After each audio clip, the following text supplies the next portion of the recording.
Rationalization bias is defined as the justification of a behavior whose true motives are ignored. And it happens when we explain a behavior without recognizing the real reasons behind it, because this reveals something unpleasant about ourselves. So, for example, we may see ourselves as competent in a specific area, but when we fail to achieve the desired results, instead of recognizing that our skills are not at the level we thought they are, we may explain the failure through other causes, such as I was in a bad mood, it wasn't meant to be, I didn't have enough time, or similar justifications. Rationalization bias can lead to poor decisions, misunderstandings between team members, repeated mistakes, and avoidance of responsibility, all of which can harm the business as a whole. And even though it may seem like a small piece in a large puzzle, and it's often ignored, it can have a major impact on a business success. This bias can be better understood in relation to cognitive dissonance theory, which states that when we are confronted with two contradictory beliefs or pieces of knowledge, we tend to avoid acknowledging facts or data that do not align with our existing beliefs. Dissonance is a psychological state that motivates a person to change his or her understanding of certain things. Dissonance causes change because it is unpleasant and produces tension. And in order to eliminate this tension, people tend to avoid acknowledging information that amplifies the dissonance or being in situations that present contradictory facts or data compared to their own beliefs or knowledge. And let's look at some examples of this type of situations. So, for example, a team member is asked to endorse a project idea they don't fully support to maintain harmony in the group. And over time, they may convince themselves that the idea isn't as bad as they initially thought, aligning their opinion with their action to reduce the cognitive dissonance. Or another example, an employee is asked to take on a new role or responsibility that contradicts their career aspirations. And initially hesitant, the employee may eventually convince themselves that the new role is a good fit, especially if the decision was framed as an opportunity for growth. Another example could be a situation where a supervisor pressures an employee to back down in a workplace dispute, even if they feel their stance is justified. And the employee may later rationalize their compliance, convincing themselves that the resolution was in the best interest of team cohesion.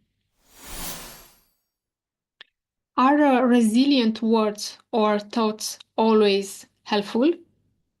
What about what we say to ourselves after a failure or when something doesn't go as we wanted?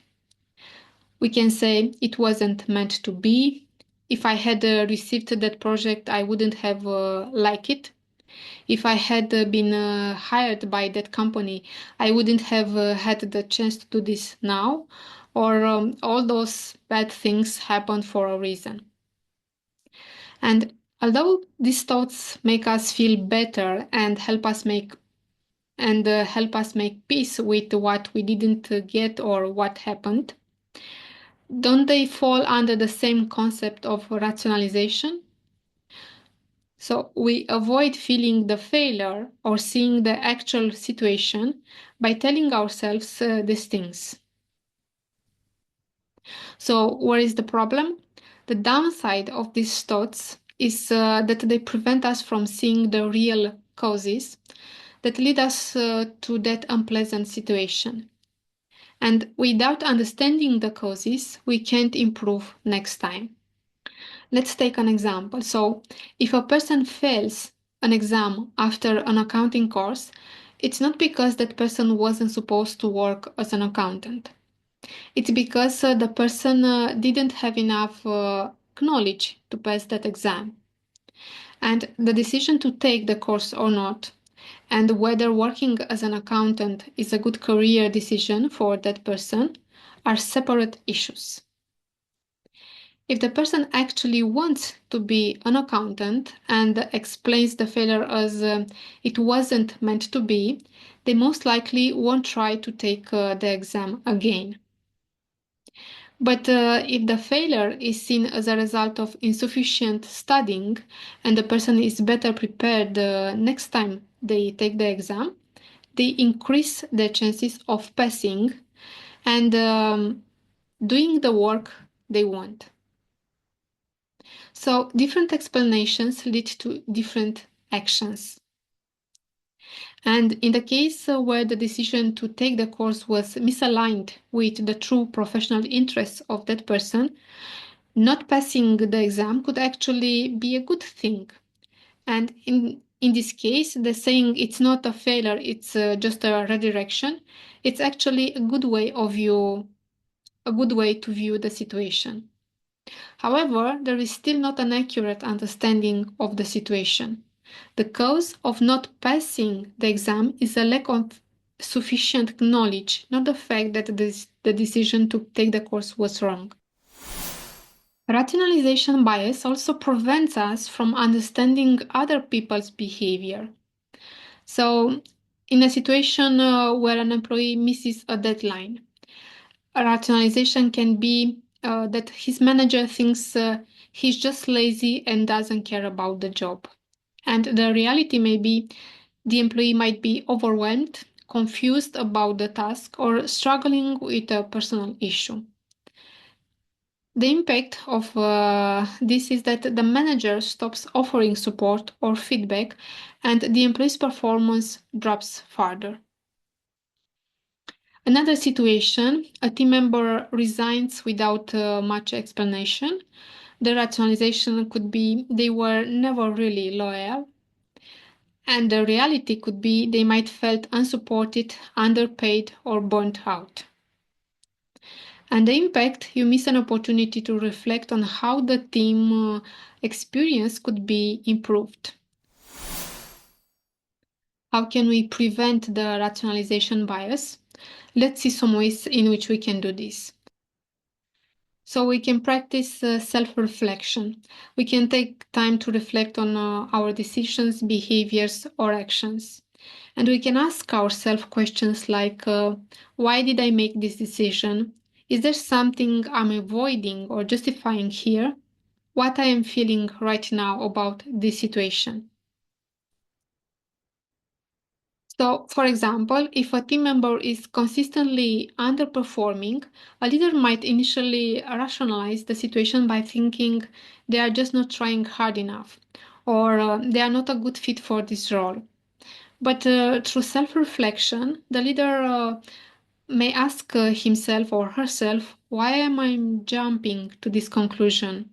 And they might realize that they haven't provided enough support or clear expectations, and perhaps they haven't offered sufficient feedback. And by reflecting on their own actions and role in the situation, the leader recognizes that they can improve their communication and support to help the team member. Another thing that we can do is to ask for others' opinions and feedback. This practice helps us become aware of different perspectives and understandings of a specific situation, identify blind spots, and potentially change our own perspective. So, for example, as a manager, you might think you are being clear and assertive with your team. However, after seeking feedback from a team member, they share that they often feel micromanaged and lack of freedom to make decisions. You might be tempted to rationalize this feedback, thinking, I just want to ensure the work is done right. Or maybe they are just not used to my style. But acknowledging their perspective and asking for more specific examples, you may realize that your leadership style might indeed be limiting their autonomy. This feedback helps you refine your approach and trust your team member more, leading to improved motivation and productivity. Another way to prevent this bias is by taking responsibility.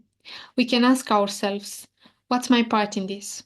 And by trying to find out how we contribute to the situation and what we can change in our behavior, attitudes, or responses to improve the situation. And an example for this could be a situation where a project deadline is missed. And instead of blaming others for not meeting the deadline, we can ask ourselves, what's my part in this? And perhaps we didn't communicate clearly about timelines or failed to delegate the task effectively. By identifying our role, we can adjust our approach, improve time management, or set clear expectations for the future. Another way to prevent this bias is by questioning our beliefs. We can look for facts and data that may contradict our way of understanding a certain situation. We can also try to reframe the situation in different ways to gain different perspectives. So, for example, if a project is delayed and you believe the team members are not working hard enough, you could challenge that belief by gathering data on workloads, resources, and external factors affecting the timeline. You might discover that the team's workload is too heavy or the timeline was unrealistic from the start. And reframing the situation helps identify what needs to be adjusted to get the project back on track. Being able to recognize the rationalization bias adds tremendous value to our capacity to understand the real reasons behind our thoughts and behaviors. It will also help us prevent making decisions and behaving based on inaccurate data. And in a business and a workplace setting, it will impact the decisions we make, how we understand our team members' behaviors and our own, and how much responsibility we take for our mistakes and failures. And by becoming more aware of this bias, we can create a more honest, transparent, and effective work environment.